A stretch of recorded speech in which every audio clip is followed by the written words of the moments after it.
Let's see. We are live. Welcome back, everybody. Oh, a whole bunch of people in.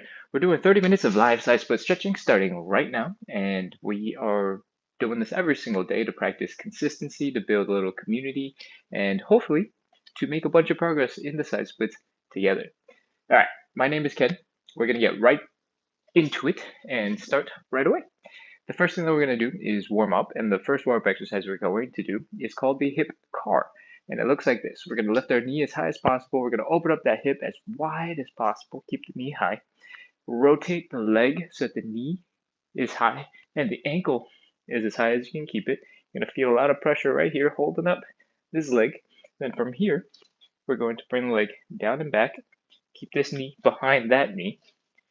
Flex the hamstrings, flex the glutes, feel the stretch in the front of the leg, and then we're done with one rep. We're going to do 10 of these on the left side, 10 of these on the right side, then we're going to do it in reverse, 10 on the left, 10 on the right. Let's get ready, and high knee, open, ankle, down and back. High knee, open, ankle, down and back. High knee, open, ankle, down and back. High knee, open, ankle, down and back. High knee, open, ankle, down and back.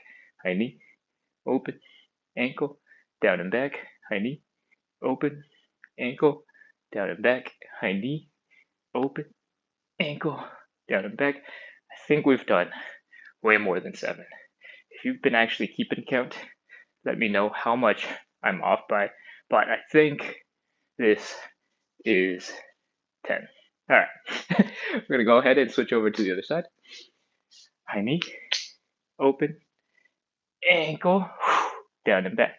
High knee, open, ankle, down and back. High knee, open, ankle, down and back. I think that's 3 or 4. 5, 6, 7, 8, 9, and 10. If you're just jumping in, we're doing 30, 40-ish minutes of live side split stretching. We do this every single day to build consistency, build a little bit of community, and hopefully we'll make a bunch of progress together because it's much easier to do hard things and do them consistently when you got other people to do them with. That's why you're here. That's why I'm here. All right. We got hip cars. We're going reverse now, and they look a little bit like this. Hip cars are all about using your leg muscles to move through a very extreme range of motion. Extreme is just on your personal basis, and it's about hitting your end range of motion with control. Cool? You get a little bit stronger, you move a little better, and it looks like this. We're bringing the leg down and back first. Flex the hamstrings, flex the glutes, feel the stretch in the front. Lift directly to the side. Feel the muscles contracting right here at the side of the hip. Lift the knee and the ankle high. Rotate that leg so the knee is as high as possible. Then bring that knee to the front. We're going to do 10 of those. Let's go. Back, side, ankle, knee, back, side, ankle, knee, back, side, ankle, knee, back, side, ankle, knee, back, side, ankle, knee, back, side, ankle, knee. At 6, 7, 8, 9, and last one, 10.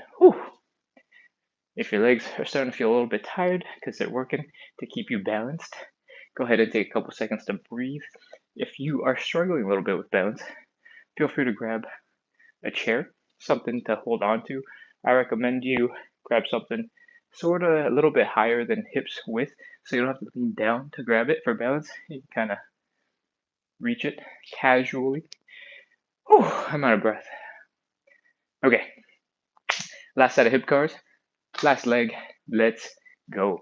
Back, side, ankle, knee. My hip just cracked. Back, side, ankle, knee, back, side, ankle, knee, back, side, ankle, knee, back, side, ankle, knee, back, side, ankle, knee. That's 6, 7, 8, 9, and 10. Whew. All right, hip cars are done. That is our first warm-up exercise. I hope you have started warming up, feeling your hips get some loving, and you're getting ready for the next stretch. Sheena's back. Welcome back, Sheena. Good now, Steve. Welcome, welcome, welcome. Sheena says, I'm late already. Don't worry about being late. We've only just finished the hip cars. Oh, you're doing great on time. Okay. I'm trying to scroll, see if there's anything else I need to address. I don't think so. Oh, we're good. Hi, Wakey Bakey. Welcome. All right.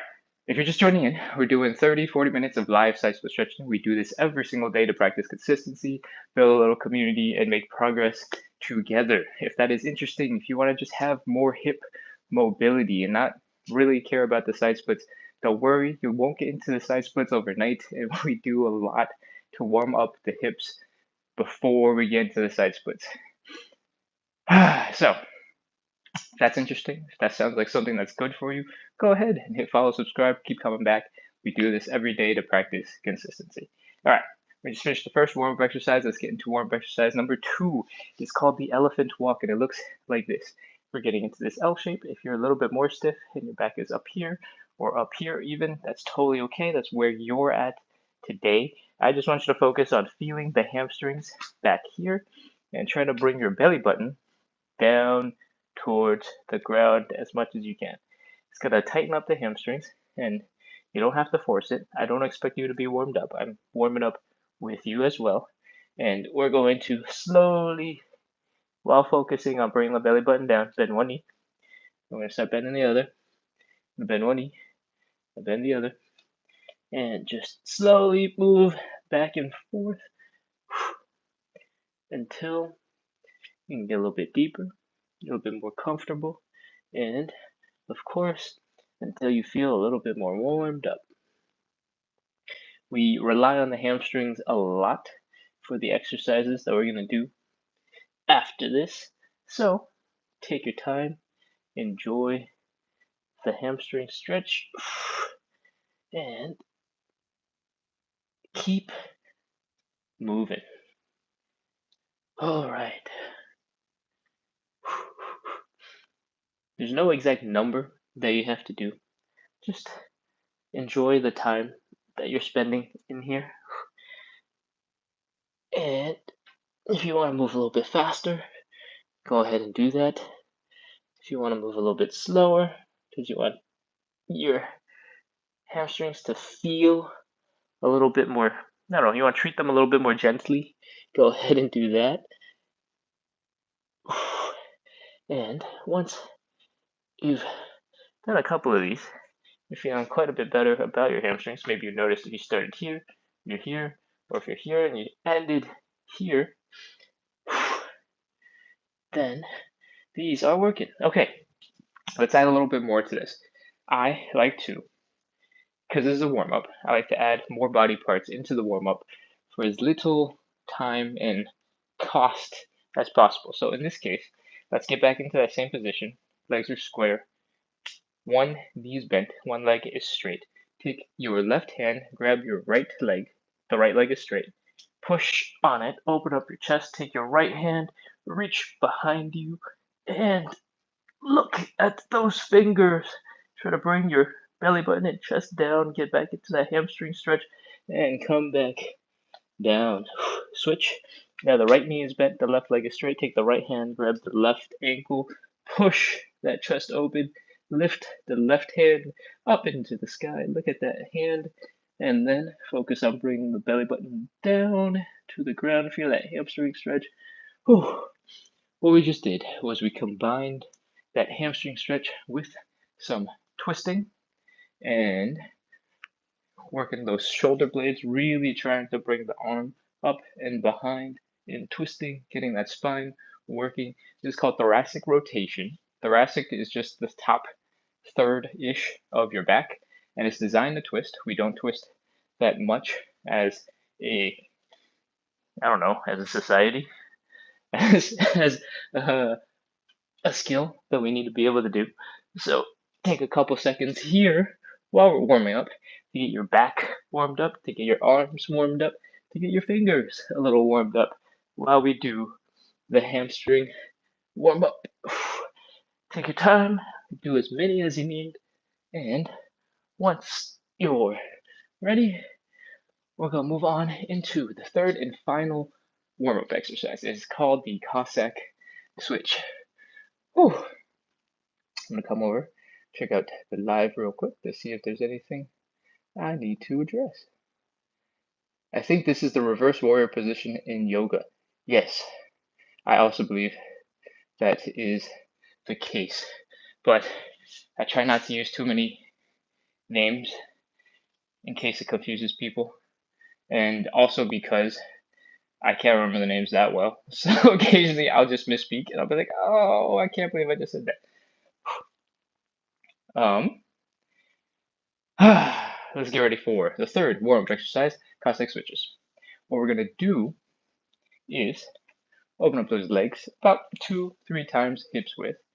This is good. You don't have to be super precise with it. We're just relaxing into a deep stretched position. I want you to point your toes out about 45 degrees-ish. Could be 30. Doesn't have to be that far if you don't want to. And I want you to drop your knee over that toe. But what I want you to keep in mind is I want the knee to travel in the same direction as the toes are pointing. So if we were in that same position, but I just rotated 90 degrees, it would look something, actually, rotated like 45 degrees, so the toe is pointing towards you guys, it would look like that. Okay, it doesn't have to be perfectly in line, but I don't want it out here, and I don't want it out there, all right? Traveling that way. From here, we want to drop, we want to hang out in this low, deep position. We want to feel the pressure building in the front of the ankle. We want to feel that Achilles tendon getting stretched, your calves getting stretched. We want to feel that pressure building in the hip. And we're just going to hang out here for a little bit. Just putting some weight into that leg. And this is all about the warm-up. We're getting the body prepared nice and slow. So we're not doing anything crazy, nothing fast, nothing explosive. We're just trying to sit into this position for a little bit.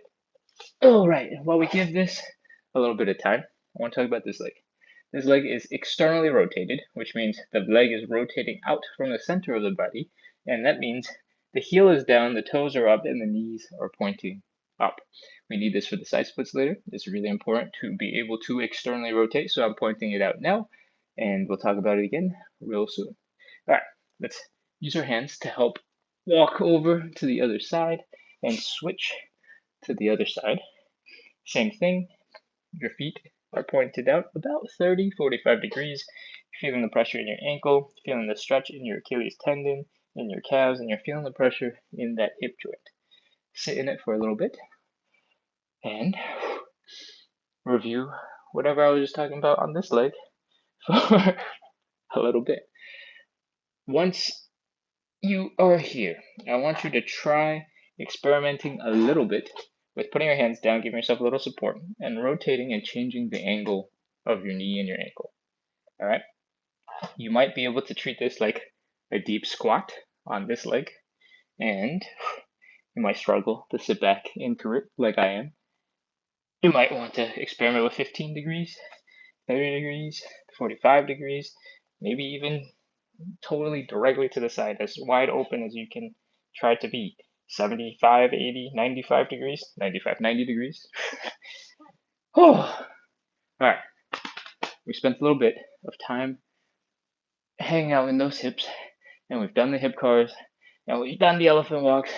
Let's actually do the switches in the Cossack switch. They are basically moving from side to side. So let's get into that position that we started in. Nice and open. Try to get our butts across to the other side. If this is a little bit too difficult for you, you can always put your hands down, give yourself a little bit of support, help yourself over. The goal is to get to the other side and keep our butts low to the ground as possible. The way that helps you get as low as possible is to try to sit up straight. Then your hips will naturally fall down because all your body weight is right over your hips.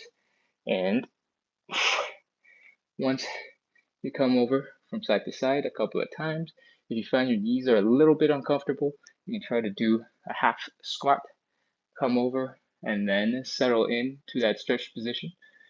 You can come to a full squat and then come back down onto the other side.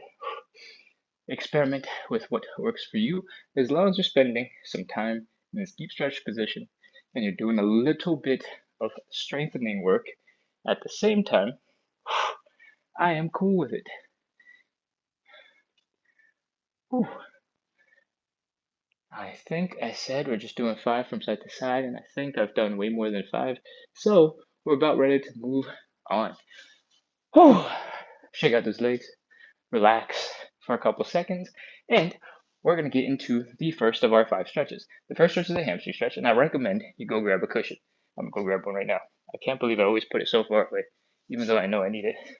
We're going to put a cushion on the ground because we're going to put our knee on the ground for this hamstring stretch. So go ahead and grab something. It could be a cushion, it could be your pet's bed, it could be an old shoe, a flip-flop. As long as you have a little bit of padding for that part of your knee, you're good to go. And while you guys do that, I'm gonna check the chat to see if there's anything else I need to address. I cannot read the chat from there, but I appreciate the welcome. I think this is, oh man, my Japanese isn't as good as it used to be. Namiko says konnichiwa. Hello, Namiko. Oh, sorry, I have a YouTube live and a TikTok live running at the same time. If you're ever confused who I'm responding to and where that comment I'm talking about came from, that's probably what's happening. It's one or the other platform. Okay, I don't think there's anything else to address. Let's get into the hamstring stretch and let's go. We're gonna drop to one knee, pop into a little bit of a lunge here. We're gonna try and keep our chest and our hips straight. I'm gonna scoot back, and from here, we want to stick that leg directly out in front and bring our belly button down to the ground. The focus is the belly button. What you're gonna feel is your hamstring. As soon as you start bending forward, start folding forward, your hamstring's gonna tighten up. I want you to take a nice big deep breath in and then slowly release as you try to bring your belly button and your chest down. All right, let's go. In, release, come down. It's gonna tighten up a lot. Take a couple more breaths. It should not be comfortable. Don't worry. We're all struggling. And once you are down here, we're going to hold the stretch for 30 seconds. I want you to keep applying pressure. Try to bring your belly button down to the ground. I'm going to rotate so it's easier for you to see what I'm doing. And you do not have to move at all. All right. Once you're in position, let's go. 30, 29, 28, 27, 26, 25. Remember to breathe. 24, 23, 22, 21, 20, 19, 18, 17, 16, 15, 14, 13, 12, 11, 10, 9, 8, 7, 6, 5, 4, 3, 2, 1, 0. Oh, come on, back out of that stretch. Oh, if that leg feels really tight and intense, and then the pain goes away really fast, like right now, 2-3 seconds later, then you're probably doing it right. Let's continue. Try to square up the hips, square up the chest so they're all pointing in one direction. Bring the leg forward. You don't want it to be like this, like we're doing a kind of a side split. And let's fold. 3. Take a couple of big deep breaths once you are folded forward on this side, same as we did on the other side. In, release, fold, and once you're as deep as you can get, let's go 30 seconds. 30, 29, 28, 27, 26. Try to bring the belly button down to the thigh. 22, 21, 20, 19, 18, 17, 16, 15, 14, 13, 12, 11, 10, 9, 8, 7, 6, 5, 4, 3, 2, 1, 0. Oh, okay, come on up out of that hamstring stretch. Get rid of the cushion. You don't need it anymore. That's probably why I forget the cushion every single time, because we only need it for one stretch. And we just finished the first of our 5 stretches. Let's continue with the second stretch. The second stretch is called the butterfly. And if you haven't done this before, if you haven't stretched with me before, I want you to try it by bringing your feet together, pulling it in, and trying to bring your knees down to the ground. I think most people will have a little bit of difficulty getting your knees to go down because it's hard to focus on bringing the knees down, especially when you're trying to balance and be seated. If you're already super flexible in this position and you can fold forward really comfortably and actually fold forward, not just round your back, which is what I'm doing, rounding my back, then this might not be necessary for you. But if you're probably the majority of the population and you feel like you can't balance well and your knees are really stuck pretty high up here, I recommend you get to this wall because the wall will help you push into your body. That's going to sound really confusing, so we'll talk about it as we demonstrate and as we work on it. Right now, my hips, my shoulder, my head is touching the wall, and we're pulling the feet in. We're getting to this nice straight back position. You might notice that my knees are already significantly lower than they were at any time when I was over there, 3 feet away.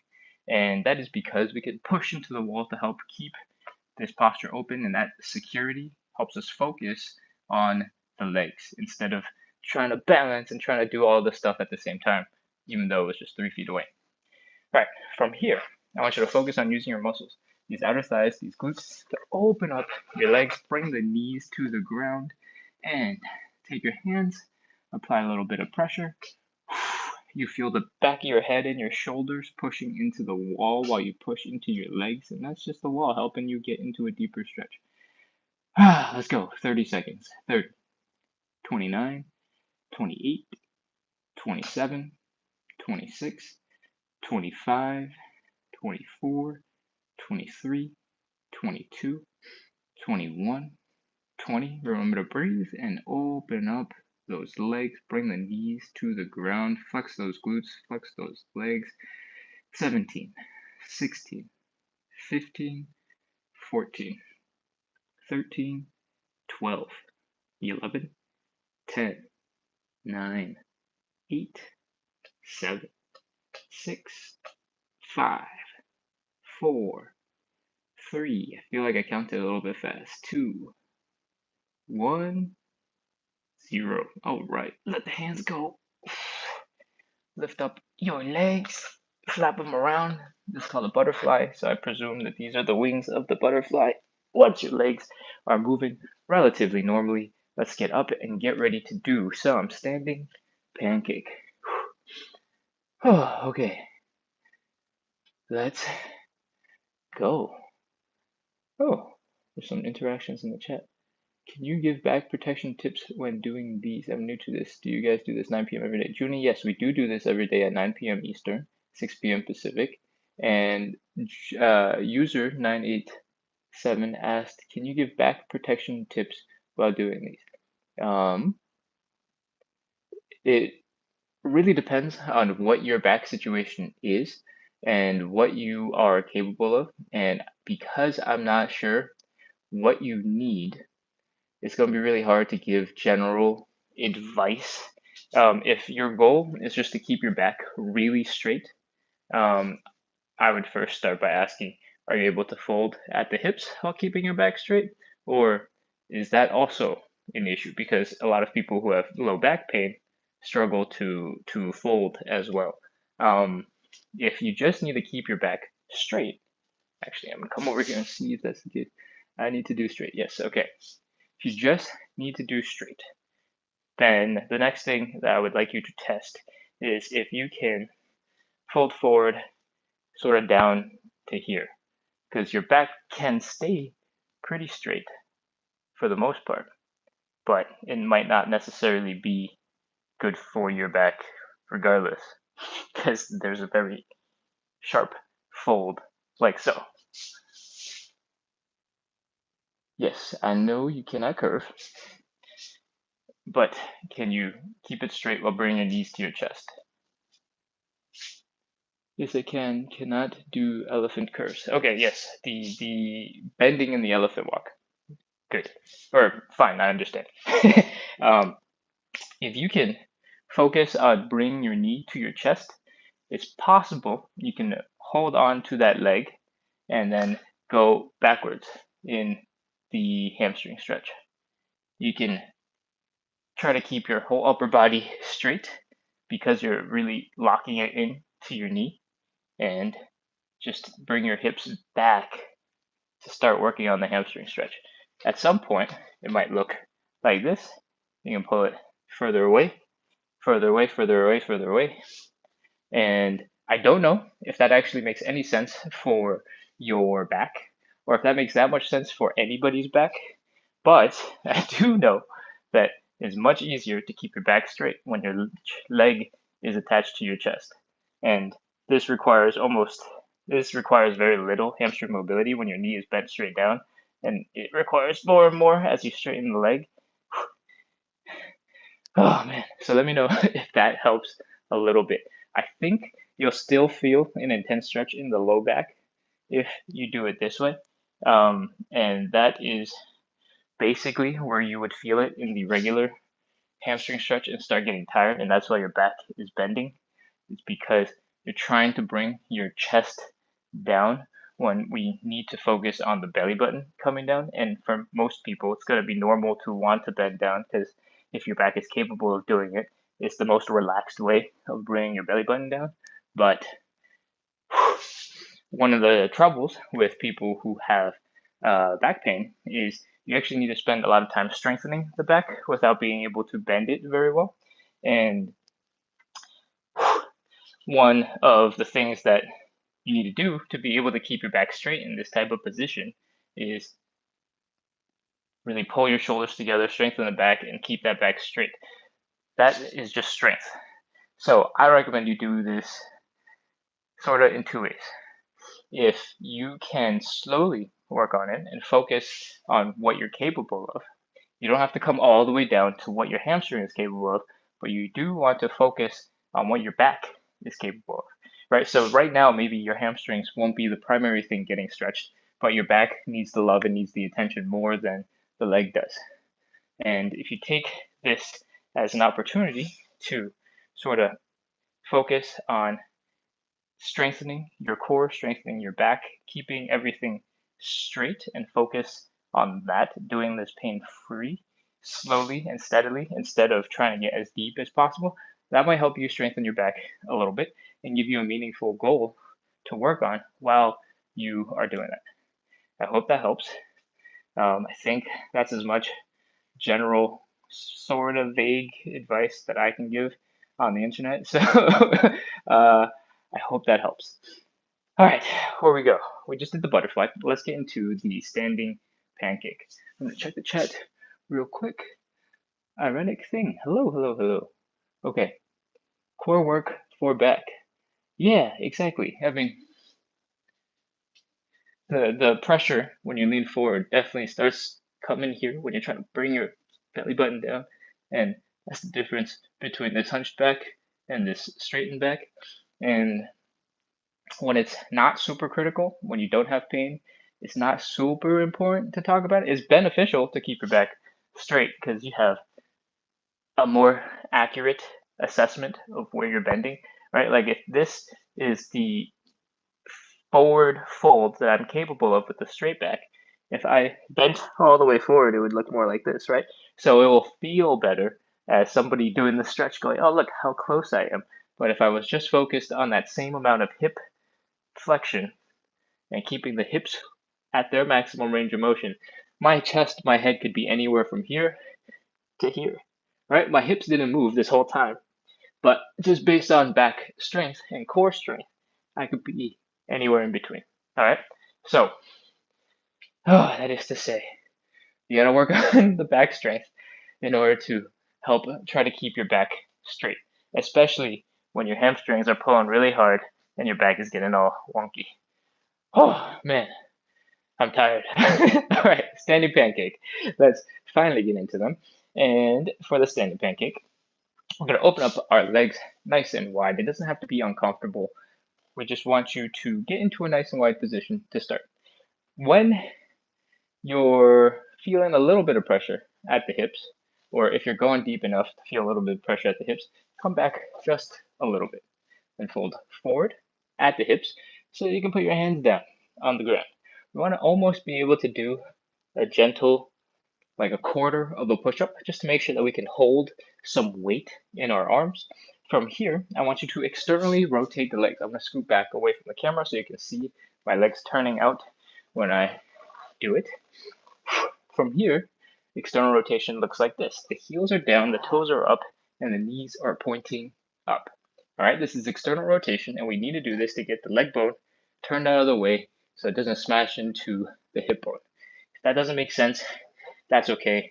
Just know you need to rotate your legs, and we can talk about anatomy another time. From here, you might find that you can naturally slip a little bit deeper into the side split position already without pain, even though when we were standing, you're at the edge of what was comfortable already. I want you to experiment by walking your hands back towards your hips. That'll put more of your body weight right over your legs and help you get into a deeper stretch. And I want you to do a little wiggle from side to side to see if you can get just a little bit deeper. And once you are stuck, you can't get any more closer to the ground. We're going to start our 30 seconds. Let's go. 30, 29, 28, 27, 26, 25, 24, 23, 22, 21, 20, 19, 18, 17, 16, 15, 14, 13, 12, 11, 10, 9, 8, 7, 6, 5, 4, 3, 2, 1, 0. All right, come on up and out of that stretch. You can walk your hands forward to pull your legs out of it. Come back into standing and take a couple seconds to breathe. What we just did was force the legs to go get really tight. And what we need to do now is to relax our legs as much as possible so that they can recover in between our stretches. Wait, what am I talking about? I think I just jumped from standing pancake to side split in my head, and I'm not even sure when what? Sorry, I had a super brain fart. We just did a side split, and we're supposed to be doing a standing pancake. I wonder if anybody noticed in the chat.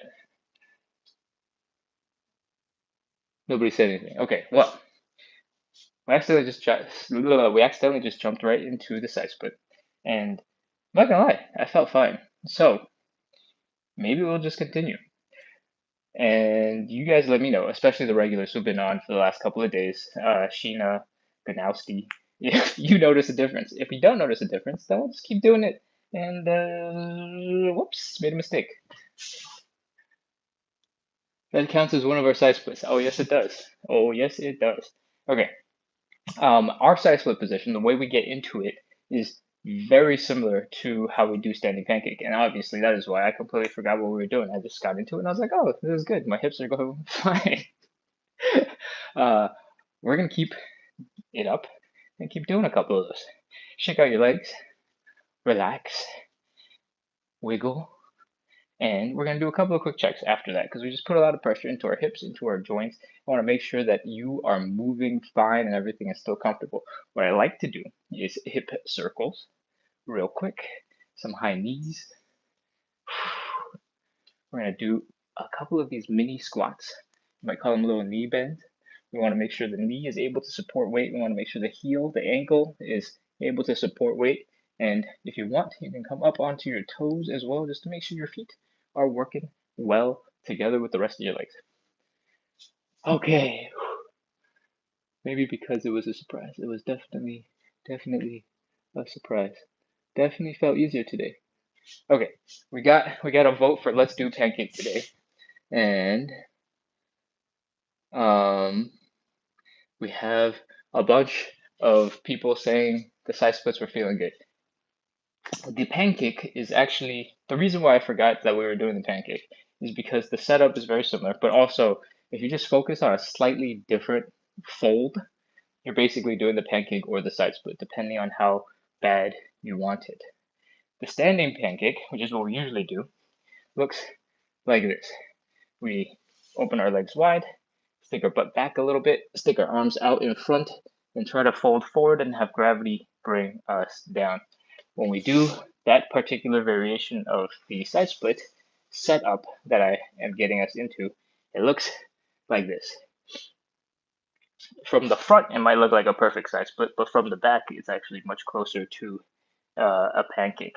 And if you focus on folding forward, you stick an arm out like so, you'll get to the same position. So what we're going to do instead of the regular pancake and then separately the side split, I think we'll just go ahead and hit 5 rounds of the side split pancake combo.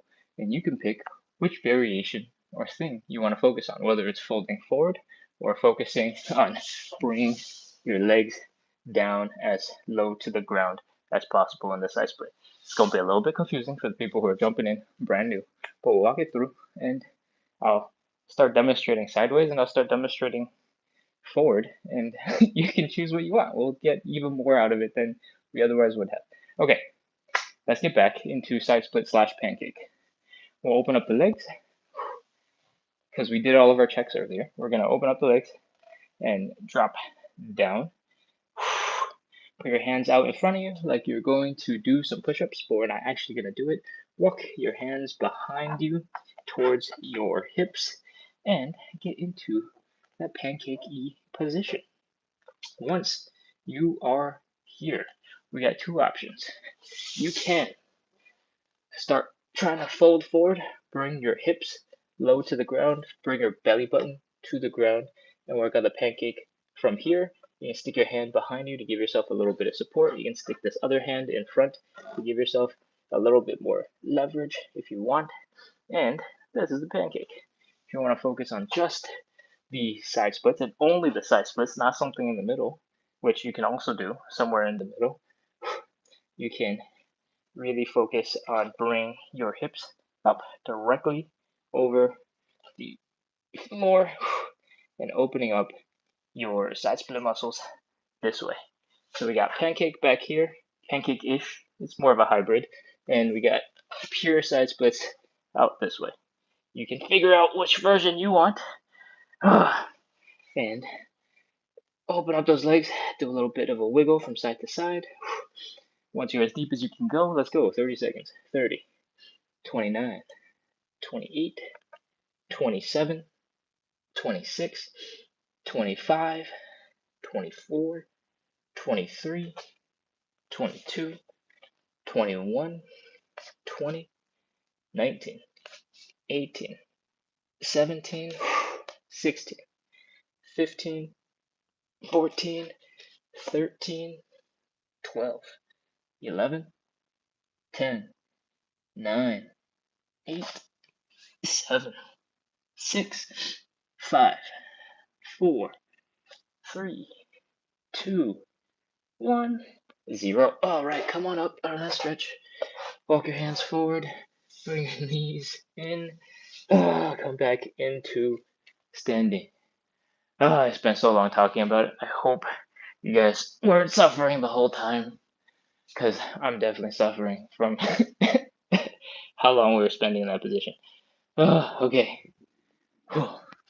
Walk, shake, relax, undo all that tension, all that suffering. Just put our legs through.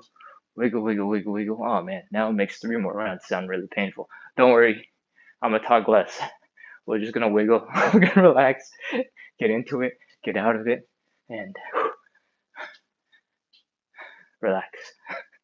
All right, let me check the chat real quick. User, very long numbers. I'll be back tomorrow. Thank you for looking. Thank you. Looking forward. Glad I found you. Amazing. Thank you for coming back. 5 rounds. Good nasty. I like the optimism. All right. Oh, let's go. Shake, shake, shake, shake everything out. Relax your body as much as possible. I'm gonna check the other chat and I have no idea what it said, so I'm going to continue. Let the legs relax as much as you can, and then let's jump into our checks. Oh, the hip circles. I have a feeling your outer hip areas are going to be a little tight, a little tender, a little sore, and that is why I like hip circles, especially if you were playing around between the pancake and the side split just now. Okay. Once your hips are feeling a little bit better, let's do some high knees. Make sure your joints are working. Pop into a little bit of a mini squat. Make sure your ankles and your toes are working. And once you've done all those things, keep shaking. Just give yourself a little bit more time because we spent so much time in the side split just now. Breathe. Exhale. Sigh aggressively loud like I do. And once you're ready, let's get back into round 3. I'm going to talk a little faster because we've done a couple already, but hopefully that means we can spend just 30 seconds in that position and not like a minute because I spent so much time talking. All right. Open up those legs nice and wide. Plant your hands down, forward, fold forward, walk the hands back, put the weight into your legs, do a little wiggle from side to side, and get as deep as you can get. Now, from here, if you stick your butt back towards the floor and you fold forward, this is more of a pancake stretch. If you bring your chest up and you focus on bringing your hips right above the ground and try to bring your hips more open and to the ground, this is more of a side split stretch. You can work on something right in the middle, so you work on both at the same time. If you have a little bit less flexibility, it's totally fine. Just go for something in the middle. It'll help both ways. And it is totally up to you. Let's go. 30 seconds. 30, 29, 28, 27, 26, 25, 24, 23, 22, 21, 20, 19, 18, 17, 16, 15, 14, 13, 12, 11, 10, 9, 8, 7, 6, 5, 4, 3, 2, 1, 0. All right, crawl forward, bring your legs in, come on back up, and we're standing. I'm just this earbud that is falling out of my ear, and we're gonna shake and relax. Sheena Ganowski, let me know if I am being unclear with my tips and instructions about the difference between a pancake and a side split, and if I should try to demonstrate it another way or try to demonstrate it again. Because we're introducing new stuff. Haven't talked about it quite this way before. Like I've kind of briefly mentioned leaning forward and leaning back and how that changes the stretch in the past, I think past week, but I've never explicitly stated is basically the same thing. You just shift your butt back, you shift your back forward, and you fold more or you fold less. Okay, once your legs are relatively loose and wiggly, relaxed, let's do our quick checks. We're going to do our hip circles. And we're going to do the high knees. We're going to do those mini squats to make sure our knees, our ankles, our toes are working well. And once you've done all those things, just keep shaking, relaxing, get loose. I see the difference, but it feels the same to me. I do a figure 4 as a cool down. Right, I kind of like a figure 4. Okay. By special request and by regular patterns, I guess, we can do a figure 4. How many side splits did we just do? We did 3? Let's do 2 more side splits / pancakes, and we will wrap up with the figure 4 together. All right, so I think the reason why the pancake and the side split variation feels very similar is because it's a little bit harder to fold forward. So I'm going to demonstrate real quick how to get into it a little bit differently.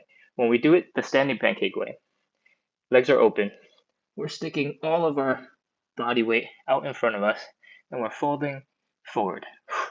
You're feeling a lot of that tension in the hip. When you come down to here, and you get into the more side splitty position, we're just trying to lift our hips a tiny little bit, but we're trying to keep the hips back so that we can keep that same or similar position of your chest trying to come down and gravity pulling us down. All right, so aim for that, especially if you stick this arm out in front and you give yourself a little bit of support in the back to get your hips off the ground. Is just a slightly deeper version of the pancake. Do you see what I'm talking about? This is where we're at with the pancake, and this is where we're at with the side split pancake combo. It takes a little bit to get comfortable, obviously, into the position. Now I feel like I've done the fourth one by myself, but give that a try and see if that helps. For the actual side split, if you're just getting started, it really doesn't make that much of a difference. When your end goal is just a perfect side split, like going totally open, then if you get into that same position that we were just in, and you focus on keeping your hips directly above and in line with your toes, you can start to focus on trying to open up your legs extra wide and only on that, right? We're not folding forward, we're just trying to open up the legs. That's the main difference between the two. And I feel like some fitness people and some dance people will get mad at me for saying that, but I feel like they're basically the same stretch when you're new to stretching. I think for like 75% of the training is basically the same stretch. Okay. All right, round 4. Let's get into it. Let's do it. 30 seconds. Boom. Open up those legs. Walk your hands back. Do a little bit of a wiggle. Get as deep as you can. Figure out what you want to focus on. And when you're ready, let's go. 30 seconds. 30, 29, 28, 27, 26, 25, 24, 23. Remember, your legs have to be externally rotated. I haven't been calling it out the last couple of rounds, and I think I'm too close to the camera for you to see that my toes are pointing up, but my knee is pointing up, my toes are pointing up, but my heels are down. Okay, I forgot where I was at with the count. 20, 19, 18, 17, 16, 15, 14, 13, 12, 11, 10, 9, 8, 7, 6, 5, 4, 3, 2, 1, 0. All right, walk the hands forward. Come on out of that stretch. Come back into standing. Let's wiggle and shake and relax.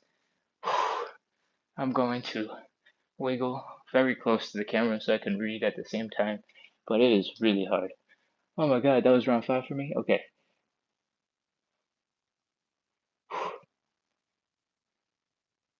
We are meant and born. The white font is really hard to read against the relatively light colored flooring for me. So I'm like, what does that say? The jokes Sheena, she has jokes. I like to do a figure 4 as a cool down. Do do do do do do do. Every time I bend my right knee, I can hear it pop a bit. Can you get rid of that with stretching? I would guess that if your right knee is popping a bit, is because there's a whole bunch of tissue that holds your kneecap in place. It just floats around. You might be able to, I could, oh, there we go, boom. If you relax the leg, you might, yeah, there we go. With a straight leg relaxed, you might notice that this thing just moves all over the place and it's kind of gross. I'm gonna get closer just for demonstration sakes. When the leg is straight, that kneecap is just floating around. There's no bone holding that kneecap in place.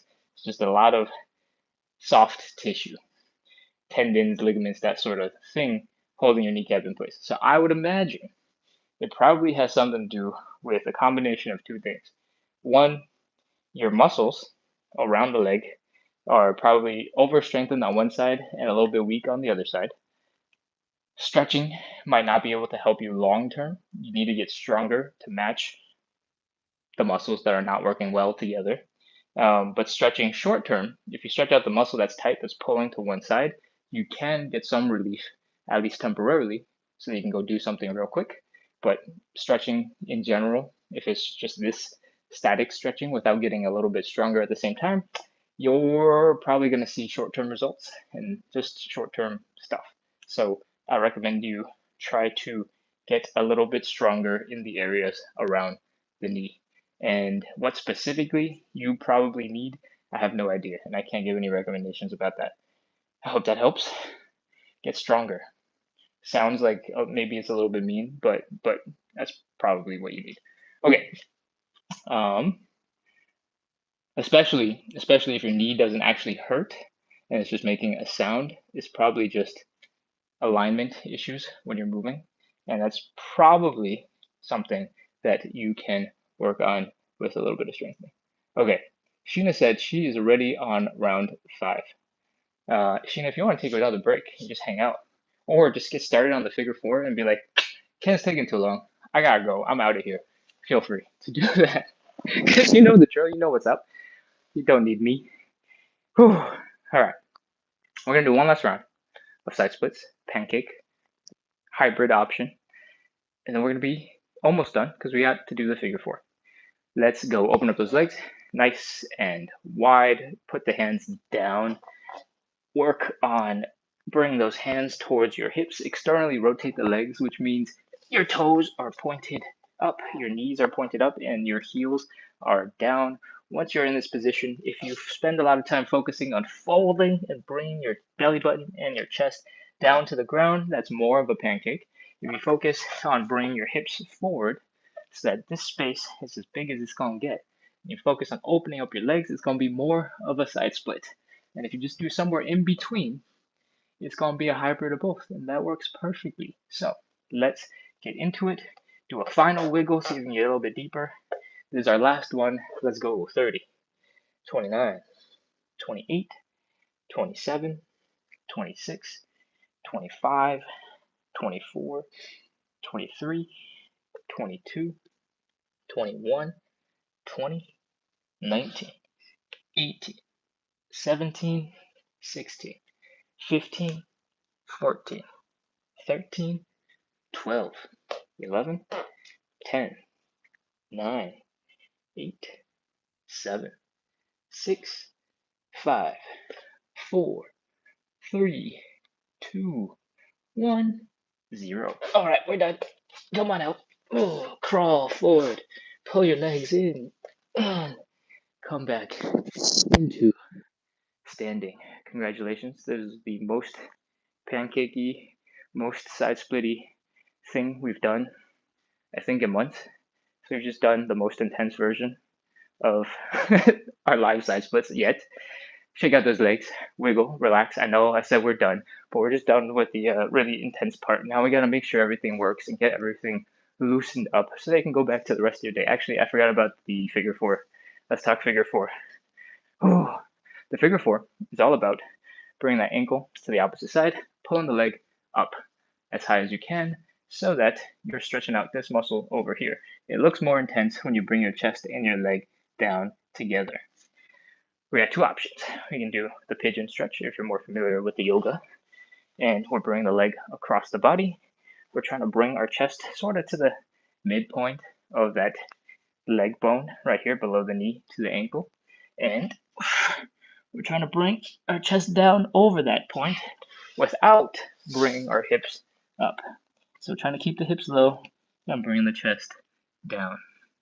If I think user with the long set of numbers in the back left, but if you're having low back or upper back issues when you keep it straight, you can definitely focus on keeping your back straight, like so.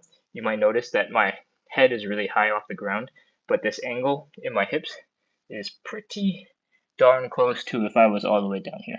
So This is where I'm at with that stretch with back straight. Cool. All right, that's the pigeon stretch. For everybody else who wants to try something a little bit different, a figure four stretch looks like this. We're taking a leg we want to stretch, crossing it over our legs. We're reaching through and we're pulling it in. In this variation, you're supplying all the power. You decide how intense that stretch gets, and sometimes you might just roll over because you lost balance. From here, you just pull the leg in. You should feel the stretch out here in this outer hip.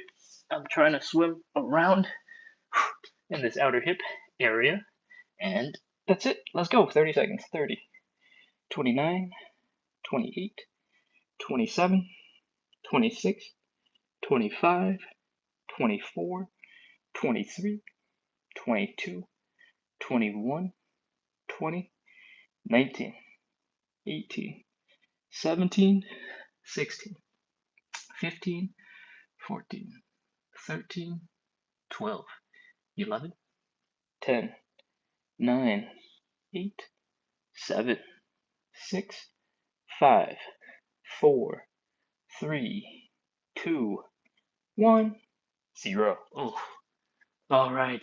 We got one last one of these, and then we will be done. I'm going to do the pigeon on this side, just to keep everybody else who was doing the pigeon in mind. And let's get ready. Same thing, you're trying to keep the chest pretty centered across your knee and ankle. You want to open and push that ankle away so that leg is coming up perpendicular to your body. It's going right across your body. Try to keep the hips low to the ground. If you're struggling with this back leg, it can just be bent like so. You can focus on most of the stretch with the leg bent like this. You don't need to have it all the way back perfectly. And let's get ready to go. 30, 29, 28, 27, 26, 25, 24, 23, 22, 21, 20, 19, 18, 17, 16, 15, 14. If it gets too comfortable, you're too chill, make it harder. Push that ankle away. 10, 9, 8, 7, 6, 5, 4, 3, 2, 1, 0. All right, come on up out of that stretch. This is something I talk about all the time, but I don't really prove that it happens. When you get too comfortable in the pigeon, your ankle is going to want to tuck towards your groin area. And it's going to do that because it's a way more comfortable position to be in than having your ankle pushed all the way over there.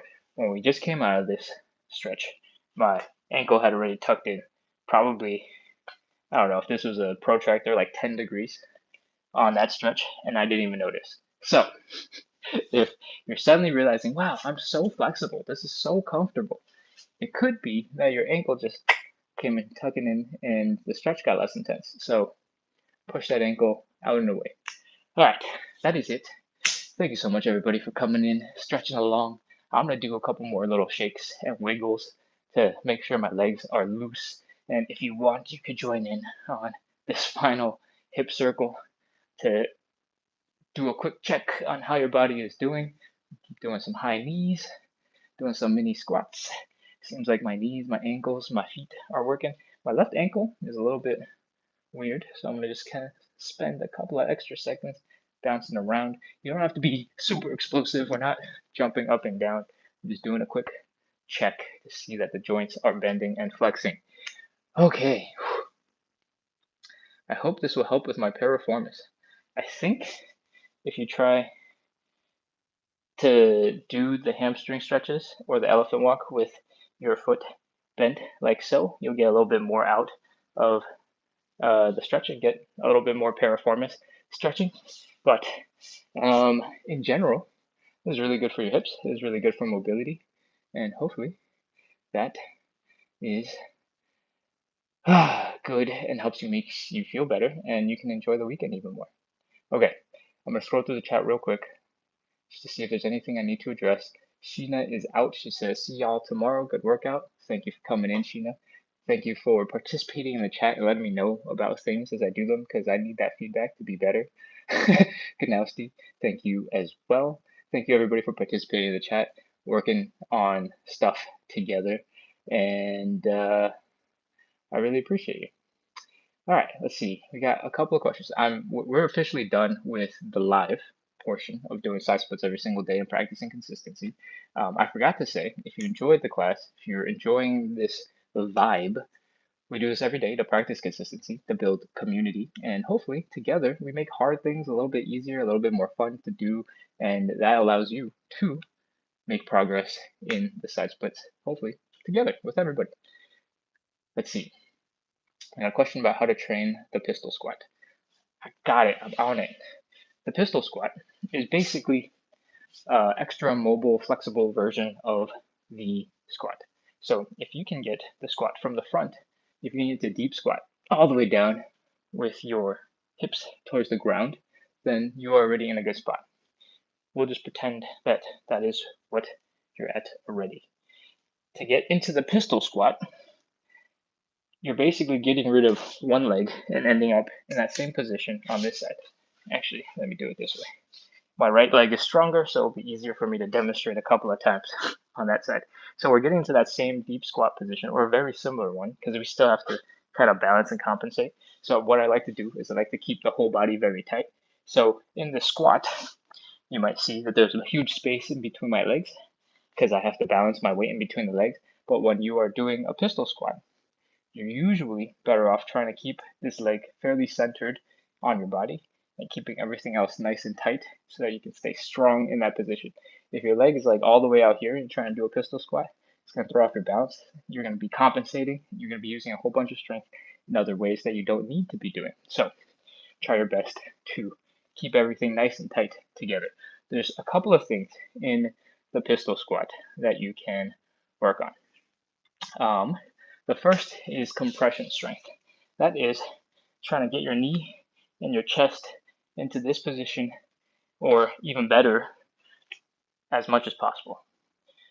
That helps you to lean into the stretch, or lean into the exercise, so that when you come up, you don't fall backwards. TikTok has let me know that I've been streaming for too long and needs to do a check to confirm that I'm a real person and not a robot. So I'm going to hit that real quick. All right, pistol squat. We talked about just now compression strength, which is being able to keep your chest close to your knee so that you can hang out here in this position. If this is a little bit too hard for you right now, that's totally okay. One of the ways you can slowly start training it is with L-sit training and tucking like so. You don't have to do that much of that because it's kind of a different muscle, and you might as well hang out and work on that ankle flexibility in the front, because if you lean really far forward, that'll help you. If you hold a weight out in front of you to help balance, to help force you forward, I wish I had something to demonstrate with.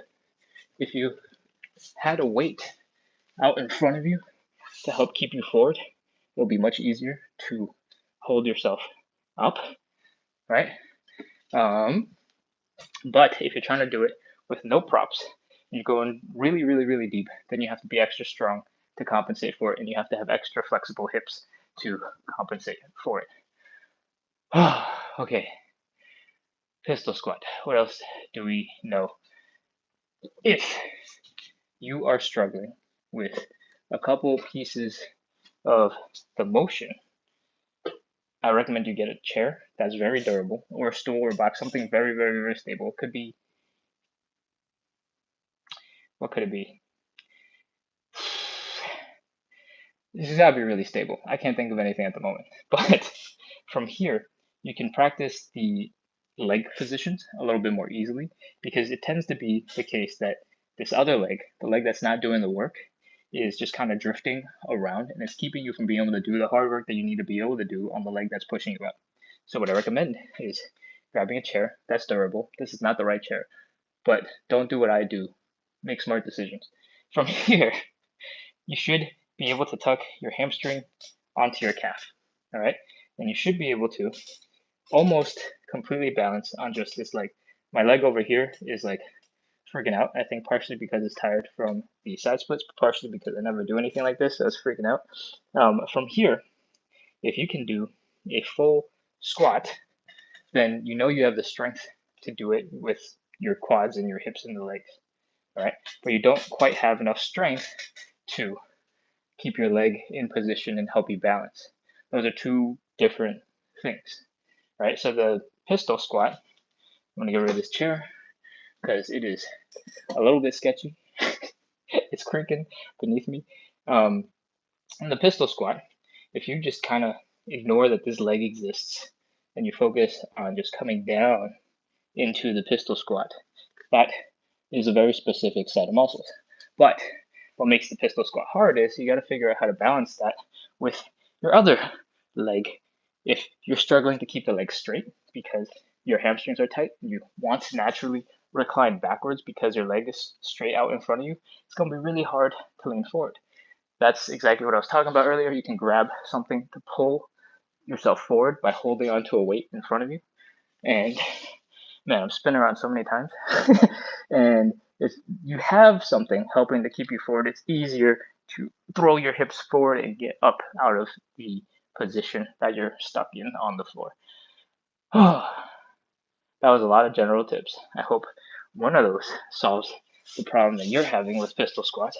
And I hope that I didn't just over explain on something you're not working on yet.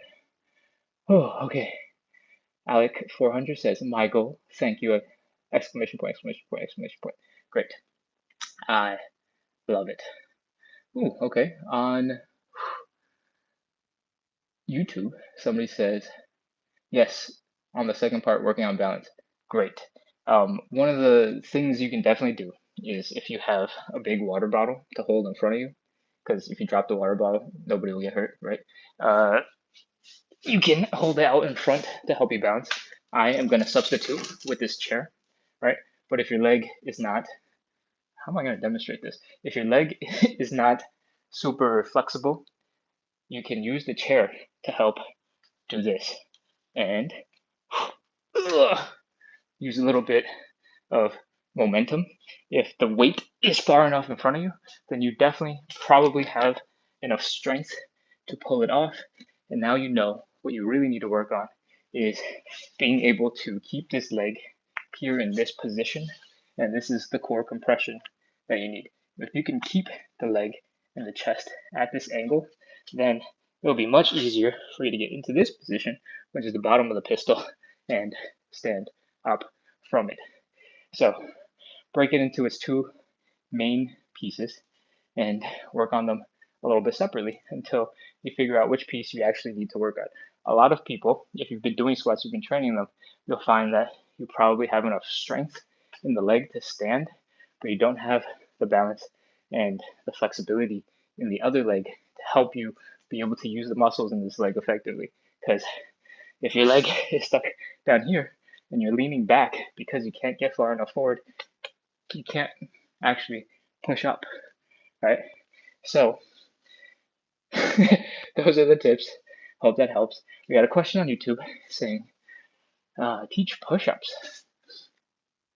That was really cool to see, Ken. Thank you. Yeah, I do other things other than side splits. The account is called Splits on the Side for the fun wordplay. It's something else that I do. It's not the only thing I do. I got a compliment. I'm pretty strong. Thank you, thank you. All right. Anuba S17 says teach push-ups. Let's see, what's the time? We are 12 minutes into the next hour. I got a couple minutes. Let's talk push-ups. The push-up is really good for the whole body. And most of the time, people think that it's just an arm, maybe a chest exercise, it's upper body only. I would argue that if you know how to plank and you spend time doing planks, holding your abs tight, you can make this a full body exercise. To get a really hard, intense plank, sure, your focus is on the abs and maybe the hips, maybe your glutes are working really hard, but you can fire every single muscle in your body, tighten it up, and get a really, really, really, really, really sturdy plank. All right. And a push-up is basically just a moving plank. So There's lots of ways to do a variation of the push-up. But let me know if you're still on the call and if you need a much easier variation, because that's why you're asking about push-up training, or if there's a specific variation that you need a little bit of help with that I might be able to try to dissect for you. But, all right, let's talk about moving planks.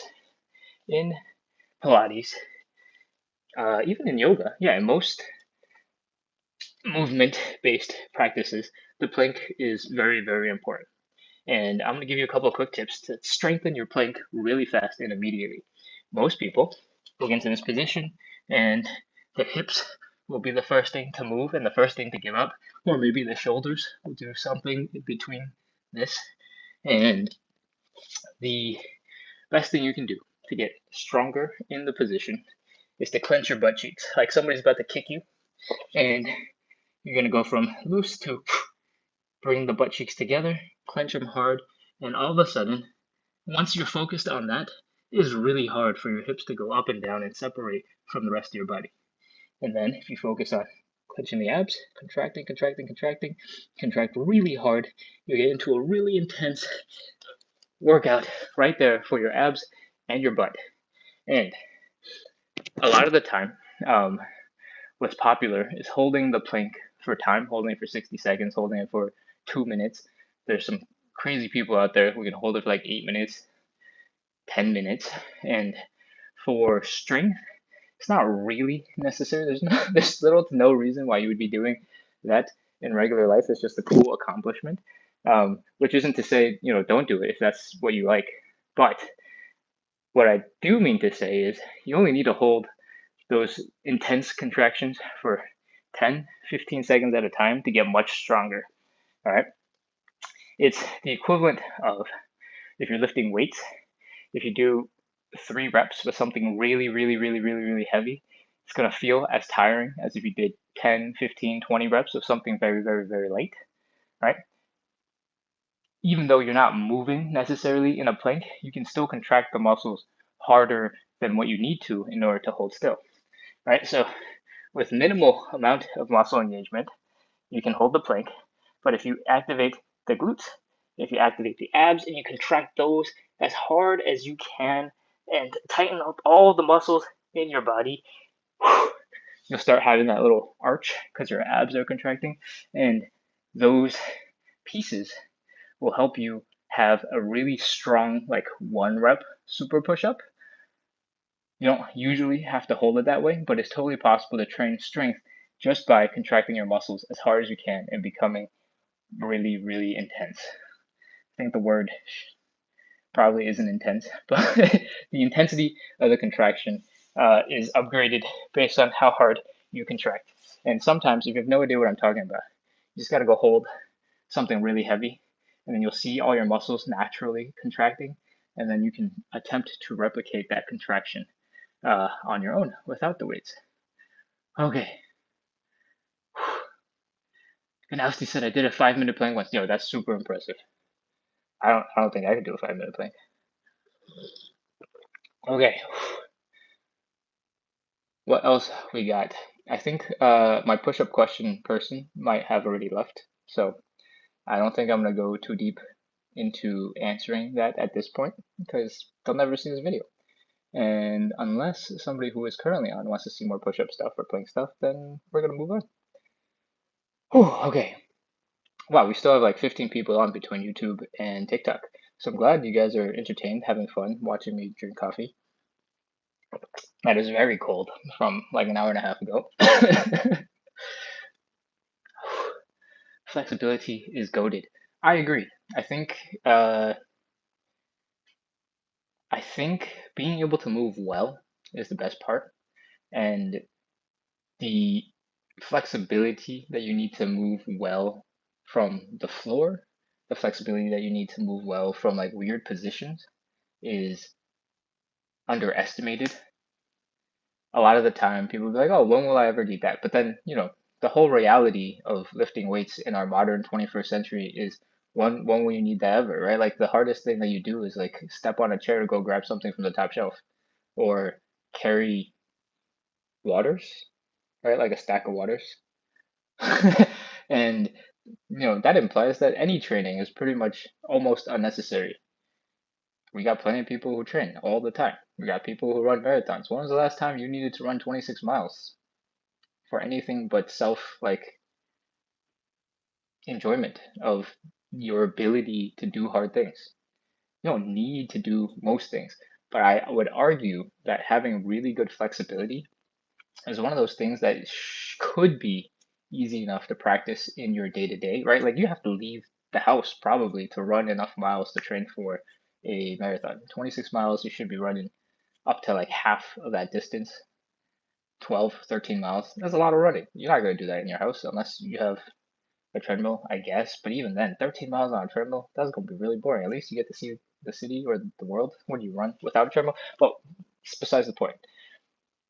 With flexibility, a lot of the time, you can get into the positions that you want to get into just by hanging out and chilling, right? Like deep squat mobility is super useful if you want to do anything on the ground. In American culture, we don't really do anything on the ground at all. If you look at the living room, it's just the little kid who's hanging out on the floor, maybe the dog, the cat. No, the cat's like flying around all over the place. Just a dog that's hanging around on the floor and where you're like going to hang out with on the ground. And it's possible to make some small decisions in your life so that you work on needing a little bit more of this mobility. So you spend a little bit more time naturally in this shape. If you have cabinets under your sink, right? Like you got to go grab things. You have those big drawers underneath in your kitchen or something. You go grab pots and pans from. You could just grab everything like this, but maybe you could try hanging out in this shape while you do whatever you need to do. Reorganize all your pots and pans. You realize you never use any of those things, and you need to get rid of some of those. But that's not the point. Just spend a little bit of time in positions that are good for your hips. And it might look silly. You're like, oh, why would I really like? We don't need this position. And for the most part, that's true. The advantage is at some point when you start losing your mobility as you're getting a little bit older, it's going to be much harder for you to gain the mobility back than it is for you to spend 2 minutes now trying to maintain it. And the number, I don't know, is I'm gonna be super wrong, so I'm not gonna even come up with a stat. But a lot of uh, problems that older people tend to have is that once they start losing some basic mobility, they naturally tend to also lose reaction time. So speed and explosiveness starts to disappear, especially if you don't train it as you get older. And that typically means if you start falling, you can't catch yourself. If you start falling, you can't stop the fall. You're not mobile enough to experience something that's off of what you're capable of, right?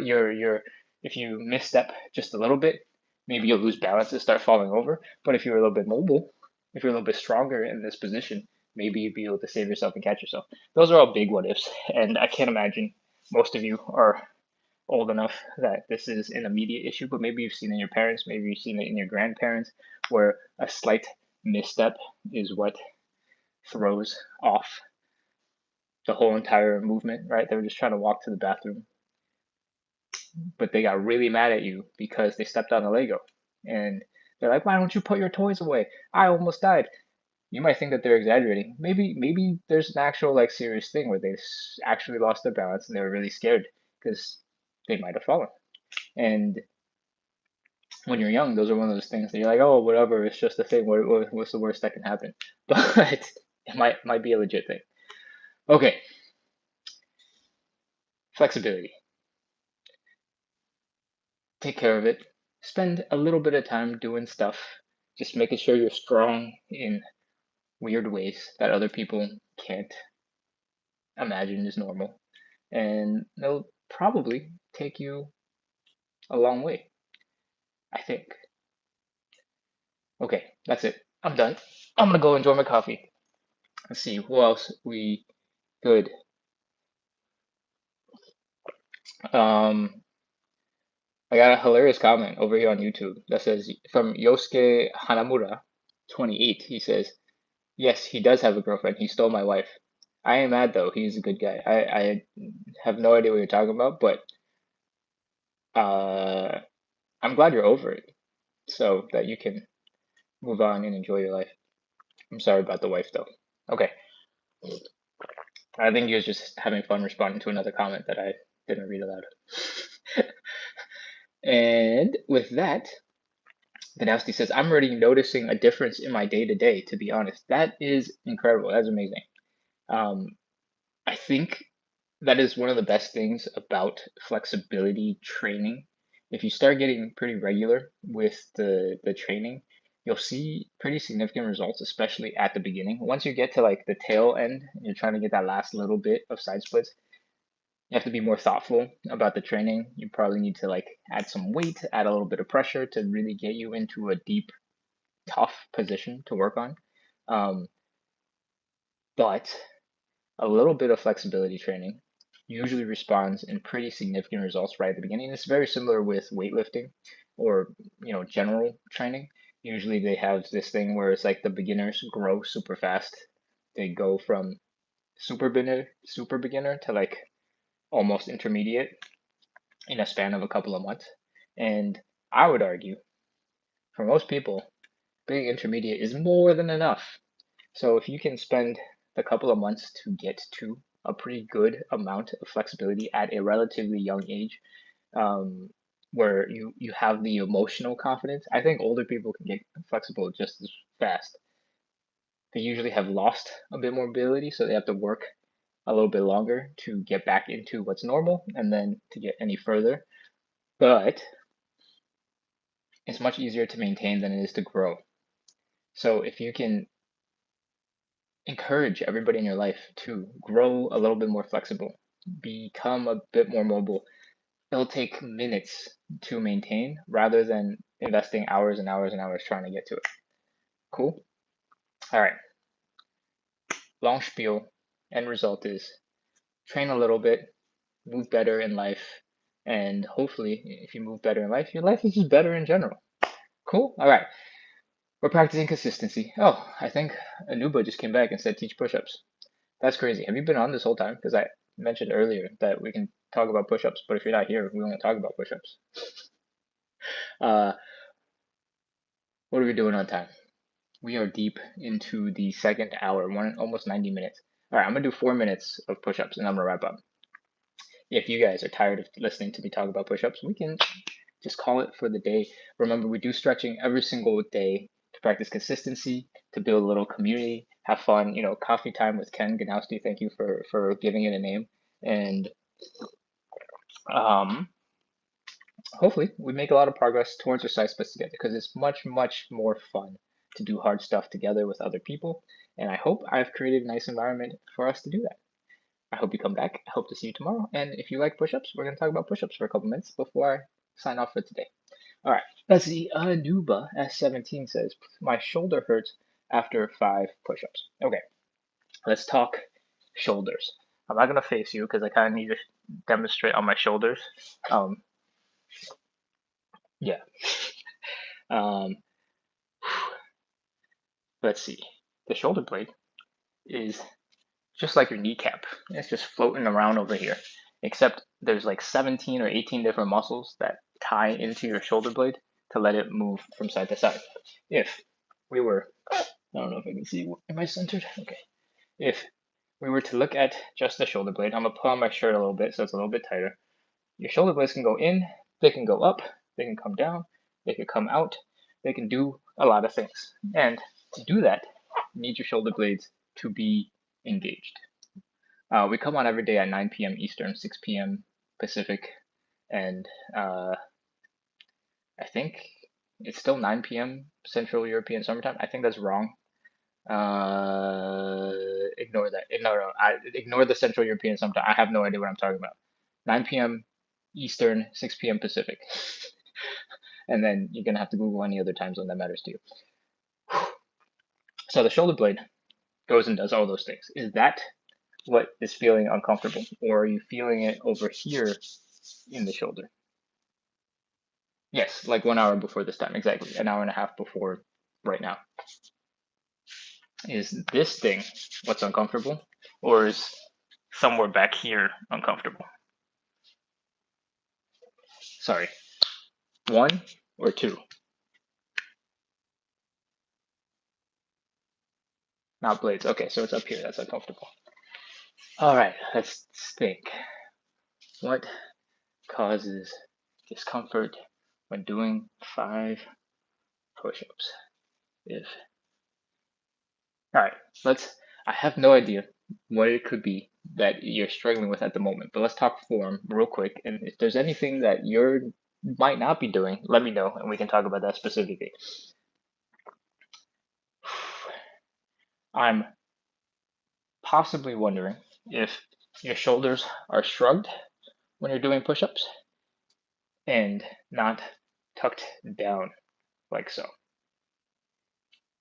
What else would cause this to be uncomfortable? Are your arms directly underneath your shoulder blades when you're doing the push-ups?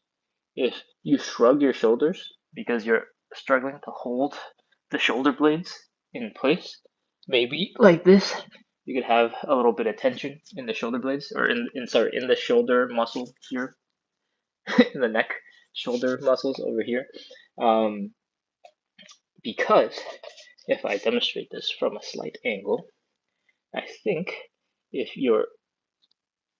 this shoulder comes up like so, and you do a push-up from here like this, and you're really straining, then these muscles right here will be really tight, and that could be why you're feeling the discomfort that you're feeling, is because your shoulder blades are all the way up in your neck. Let me know if that makes sense, or if I'm completely wrong. Yes, I keep my body tight. All right. What else do we have? I would think that is the only reason that this part of your shoulder would start feeling tight. I think you're probably unnecessarily contracting these muscles, and that could be solved probably with just a little bit of form change. And let's talk about the form. When you are doing a push-up, I want you to try to focus on keeping your shoulder blades engaged. And we talk about the shoulder blades because you have to work so many different muscles to keep your shoulder blades in place. So I'm gonna get back to the camera. When we're doing the push-up, we want the shoulder blades not to be up here and shrugged. We want them down and back. All right. We want I don't know what that even looks like. Oh, I'm not even facing the camera. Okay. We want the shoulder blade to be down and back. All right. I think what you're doing is shrugging your shoulders so they're up here when you're doing the push-up. I want you to bring it down and back. Give that a try and let me know if that relieves some of the stress on your shoulders. It's going to be hard to do down and back. What should be the position then? Great question.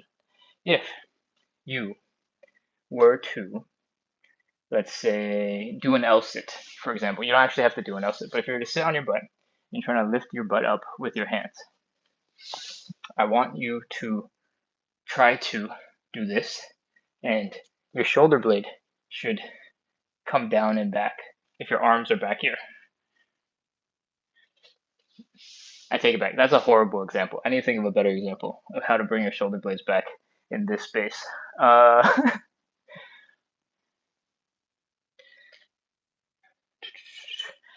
I think that's my best bet. All right.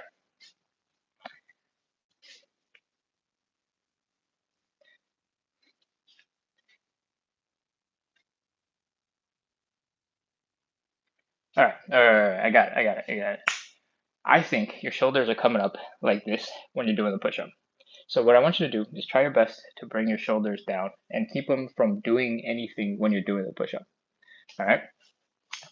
One of the ways you can do this is you can sort of tuck your elbows down to here, and really imagine using the muscles in the side of your back here to pull down. That should be more than enough to get you into a very neutral-ish position so you can actually focus on the push-up. If you're struggling with this position where your hands are pretty high, you can try to bring your hands a little bit lower to the ground. So I'm trying to get into a position where you can actually see what my arms are doing. I guess I just have to be really far away so I can't read the chat at the same time. If you bring your arms slightly behind your shoulders, that might make a difference. But in general, you should be able to keep your hands right above your shoulders right above your hands. And I want you to play around with your shoulder blades real quick. I want you to see if you can bring your chest down without moving or bending your arms. I want you to see if you can push your chest away with just this motion. That will help you to engage your shoulder blades a little bit more.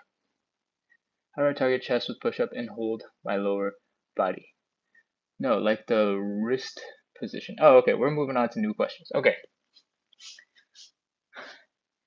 I think long-term, if you want to make long-term progress in the push-ups, you want your hands slightly pointed out to the side so that maybe your index finger is pointing straight ahead, but the rest of your fingers are kind of just spread out.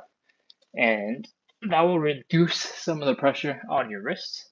I want you to flex your abs like somebody's about to punch you. Like we're bracing and contracting the abs.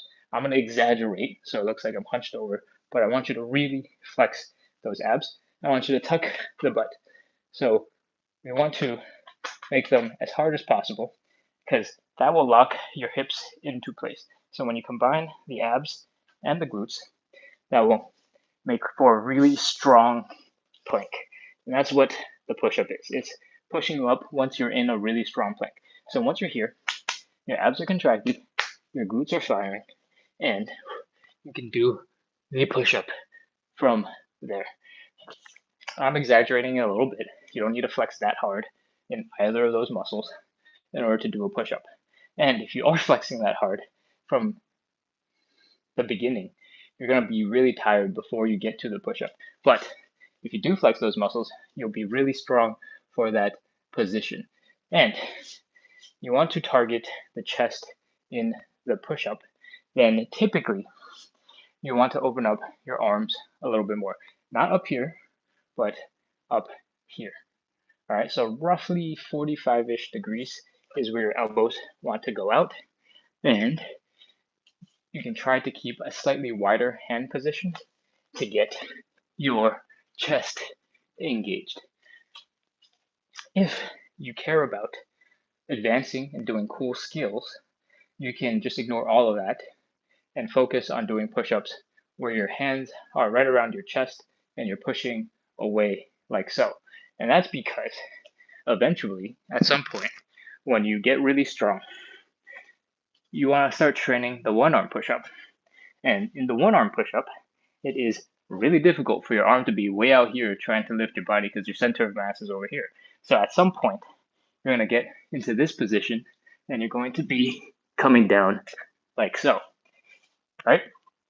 And you'll still have strong chest.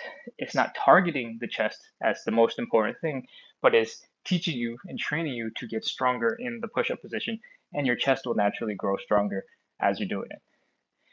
I know the way you phrase the question makes it sound like you're more focused on the muscle, but I would encourage you to just do push-ups. Don't worry about all the other form and technique. Just focus on one really good push-up where your arms are in and your hands are sort of beneath your chest down here. And your elbows are tucked in and focusing on this, because when you get really good at these and you start getting stronger, you can start doing really solid assisted one-arm push-ups. You can work on a whole bunch of really cool skills. For example, things like tuck planche, Oh man, overdid it.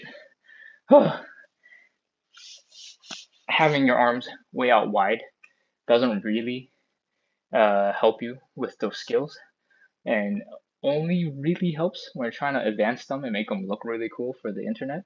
So that's my recommendation. Focus on keeping your hands low so you can focus on just one form of the push-up. Once you have that one form down really good, feel free to experiment with different elbow positions because you'll know what it should feel like and what can feel okay. If you're having shoulder pain, for example, because you're shrugging, then focusing on keeping your elbows down and tucked to your body will help you prevent that shoulder, or sorry, these from acting up. And I hope that helps. I'm gonna zoom. Oh, I'm gonna scoot all the way back over. I can barely do 12 push-ups, and I'm pretty sure I am doing wrong. Yeah, go ahead. Send me a video. Same account. Splits on the side. All right, that's it for me. I did another whole bunch of minutes of live, and we talked about push-ups, talked about push-up form. I think it is time for me to wrap up.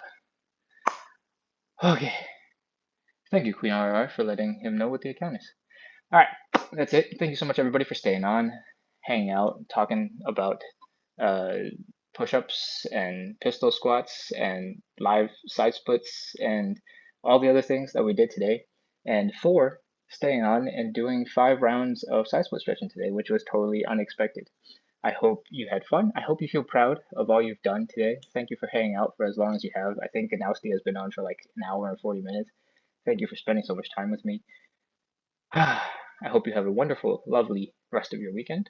Sleep well, and I hope to see you soon. Tomorrow, perhaps. Okay, bye, everybody.